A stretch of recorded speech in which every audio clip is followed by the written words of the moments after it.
Welcome. In the world of tech, we're always told the goal is to move faster, right? But what if that's the wrong race to be running? This briefing is all about a different way of thinking, one that's focused not on speed, but on predictable growth and manageable risk, the things that really matter to the bottom line. So let's start with an idea that might feel a little backwards at first. For years, the tech industry has been selling us speed, speed, speed. But what if the real goal of your technology architecture isn't speed at all, but confidence? Confidence that you know what your costs will be, confidence that you can actually hit your delivery dates, and confidence that you can adapt when the market changes without, breaking the whole business. That's the idea we're going to unpack. All right, so here's what we're going to cover. First, we'll hammer home why architecture's real goal is confidence. Then, we'll draw a straight line from code to cost predictability. We'll look at the 3 specific economic outcomes you should expect and how good design gives you governance. We'll even touch on a real-world case study with microservices and wrap it all up with what I think is the most important piece, your role as an executive in all of this. Okay, so let's be really clear about something. This is not a conversation about technology for technology's sake. Not at all. This is about finance. It's about risk. The way your technology systems are designed, the way they're built, it has a direct and very long-lasting impact on how predictable your financials are. And here's the absolute heart of the matter. Those architectural choices being made today, they aren't just minor technical details. They are long-term financial commitments. They are literally locking in your cost structures, your team sizes, and your risk profile for years, sometimes even for a decade or more. So how do we actually connect the dots from lines of code to your P&L? Well, the bridge between the two is something that's probably not on your balance sheet, but it should be. It's this hidden liability that's growing silently, and it's a major drag on your growth. It's called technical debt. And honestly, the best way to think about it is, well, it's just like financial debt. Taking a shortcut now to get something out the door faster is like taking out a high-interest loan.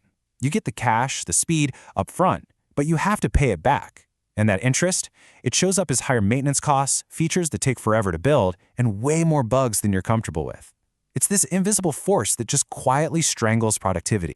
And the price we pay for this, honestly, it's staggering. Think about this.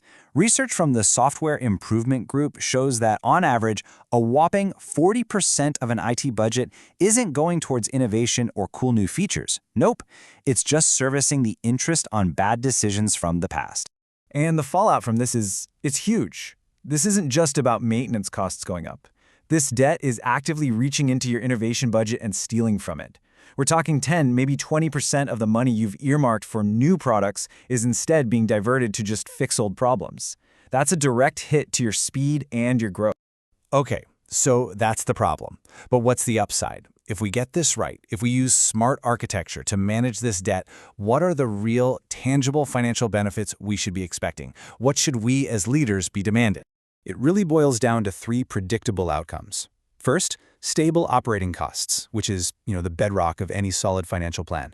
Second, slower headcount growth relative to your revenue growth, meaning you get real leverage. You improve your margins as you scale, instead of just throwing more people at problems. And third, the ability to make changes faster and more safely, which is all about agility. The power to respond to the market without creating a 5-alarm fire every time you do. Now there's another benefit here, and honestly, it's one that most people miss. A really well-designed system becomes your most effective tool for governance. And this isn't about micromanagement or creating bureaucracy. It's the exact opposite.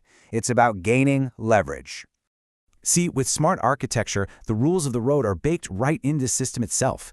You create these clear boundaries, these guardrails, that actually give your teams the freedom to move fast and make decisions on their own. And when that happens, you need fewer meetings, fewer approvals, fewer escalations. And you, as a leader, get to focus on strategy instead of constantly putting out fires.